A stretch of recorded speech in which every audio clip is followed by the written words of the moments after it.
Are your photos and videos taken with the EOS R5 Mark II becoming corrupt? Are you unable to update your R5 to the latest firmware? Well, if so, you aren't the only one. Now, I'll give you the specifics and steps to resolve this problem in this video. But first, I have a rather simple and humble request. Please subscribe to this channel. It doesn't cost you anything. It helps this channel grow, and it keeps you informed on the latest camera gear.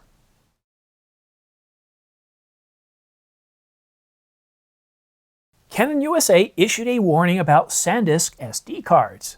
Still images taken with the EOS R5 Mark II may be recorded as corrupted.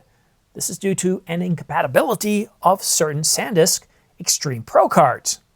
The SD-XE UHS-2, 64, 128, and 256 V60 cards. And the steps to resolve the issue, according to Sandisk? Well, if you have one of these incompatible cards, please contact Sandisk about warranty replacement. So if you've been getting corrupted files, corrupted photos when shooting with your EOS R5 Mark II, you might want to check card slot 2 and see if you have any Sandisk Extreme Pro cards in there. I know it's a little bit frustrating, but the bad news doesn't end there. A viewer reached out to me recently stating that he was having problems with his R5 Mark II, and his particular problem wasn't due to corrupt images. It was actually related to loading the latest firmware update. And apparently, he couldn't get it to happen. He just kept having problems. He asked me if I had any, how should we say, experience with the issue, any suggestions, and of course I said, well, contact Canon support, and this is how that went.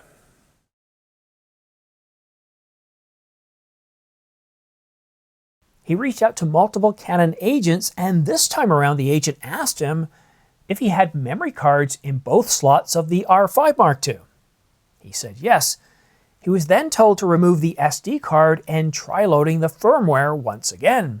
And after removing the SD card, the firmware loaded properly. But then the agent asked what brand of SD card was he using. He said, Sandisk. At which point the Canon agent relayed the issues that they're seeing with Sandisk memory products. I don't know about you, but when I go out shooting, the only thing I'm really concerned about usually is, have I loaded brand new batteries into the camera? And of course, do I have a memory card in the card slot? Because I have actually gone out and forgotten the memory card. The last thing we usually worry about is the failure of any given card. And that's one of the reasons for buying a camera with multiple card slots, even if both of them aren't the same type. It provides us, well, with a sense of redundancy. But to go out knowing that a particular brand was constantly having problems, well, that would and has given me second thoughts about buying Sandisk products. Now, I came across a Petapixel article that actually went into details about several issues that Sandisk has had in the recent past. And unfortunately, instead of getting out in front of the issue, Sandisk tried something else. Sandisk and its parent company, Western Digital, have been playing fast and loose with customers' data over the last couple of years. First, Western Digital consumer-level NAS products were found to have multiple zero-day exploits that the company was unable to fully address. And if that wasn't enough, in 2023, the most popular Sandisk portable SSD was found to be poorly assembled, allowing them to fail suddenly en masse. Sandisk attempted to fix the issue quietly. The company never officially responded to requests for more information and never publicly apologized for the fiasco. And the problem? Well, it wasn't effectively fixed. Additionally, when criticisms of that SSD were at their peak, Sandisk actually proceeded to discount them heavily rather than recall them, knowingly selling faulty products to the public. Yeah, that stinks. I believe that when you've done something wrong, you need to get out in front of it and apologize and provide remedies. For a company like this to sell products, and they're not selling us stacks of paper, pens or pencils. What they're doing is they're selling us storage devices that we use to capture memories, either for ourselves or for our clients. Memories that, well, you may never experience again. And for those people with dual card slots, okay, at least you have a backup. But for a company like Sandisk to actually, instead of recalling the product, to flog them on the market cheaply, to not give a damn about us, knowing that they would fail en masse and people would lose their content. And I get it. You and I, we're pretty smart. We use dual card slot cameras and we have redundancy and fault protection on our storage on our computers. But not everybody does. So when they did this, they knowingly released their products onto the marketplace with issues. So I don't know what's going around this time, but this is the third issue in the last 4 years. And, well, at least they're saying, reach out to us for warranty replacement. But who knows if they're not going to sweep this under the rug and then take all existing products and just sell them at a really cheap price and be done with it.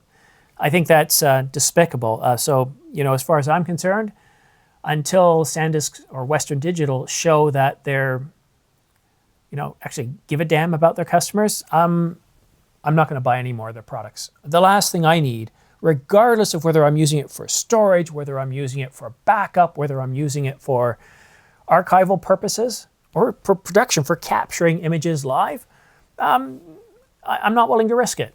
And if you're wondering what's in my camera right now, it's an Angelbird 2 terabyte CF Express Type B card. I don't have anything in card slot 2 because there's a funny problem with the R5s, the Mark 1 and the Mark 2. In the menus, you can set it so that way, okay, card slot 1, which is CF Express Type B, this is just going to be used to record video.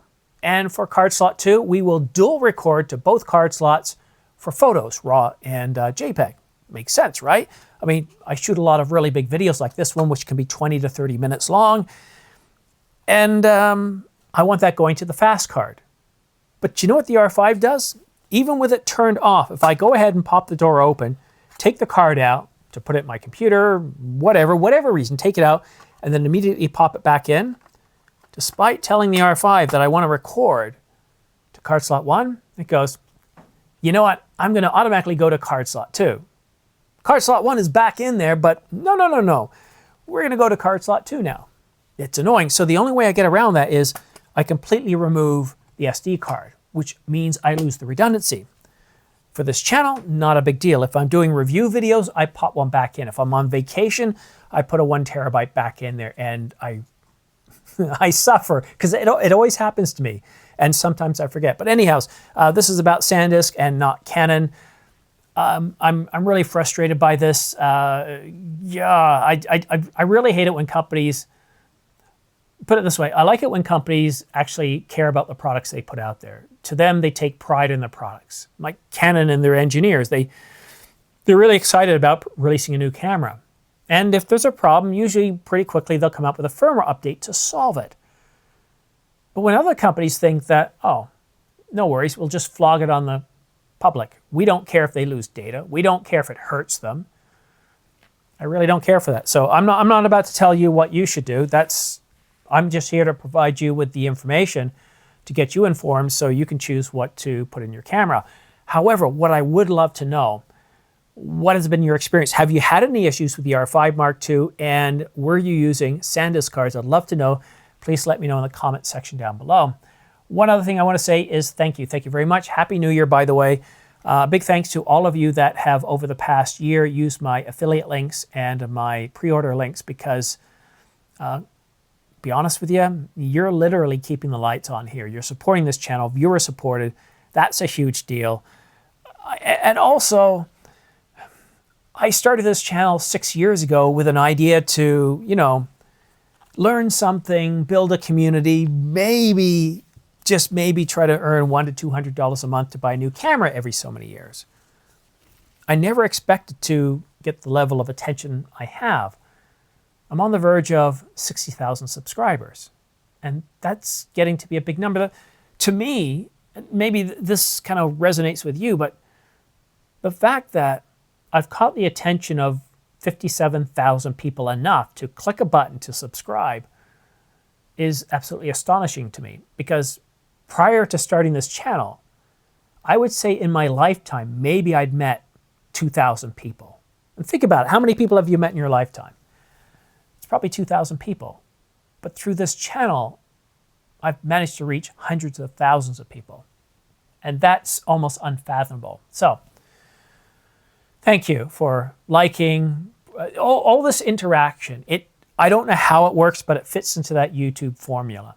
So thank you for interacting. Thank you for watching. And for those of you that have used my affiliate links here in the United States for Adorama, B&H, or Amazon.com, a big thanks. It's very much appreciated because, like I said earlier, you really do support this channel and help keep the lights on. But that's it for now. Have yourself a great day, a great week. I don't know where you are, but we're in the middle of a deep freeze where it's been anywhere from -18 to -15 in the morning. And I think today was the warmest. It went up to -7. And we've got another week of this. I was just outside with this camera here. I was shooting the moon because it's right above. It's very cold, so there's very little atmospheric turbulence, and I got some really good footage. Although, at one point, I couldn't get the camera to turn on, and I need to check the batteries to see what level they were at. I had left the camera sitting out there for about 20, 25 minutes, and it wouldn't come back on. Went inside, got a new pair of batteries, put them back in, didn't have a problem. And I've been shooting a lot over the past couple of weeks when it's been cold. I'd take it out, and as long as this was tight, the battery grip was tight, I never had an issue with the camera shutting off. So I don't know if that was just a glitch. Maybe I'll call in tomorrow and ask them, because I think I know what Canon's going to say. Well, the normal operating temperature of the camera is, and I kind of exceeded that, but I thought you might like to know. Anyhow, thank you so much for tuning in. Have yourself a great day, a great weekend, and we'll see you again soon. That didn't roll off. Let's try this again. And I'll see you again soon. That sounds better, doesn't it? Cheers.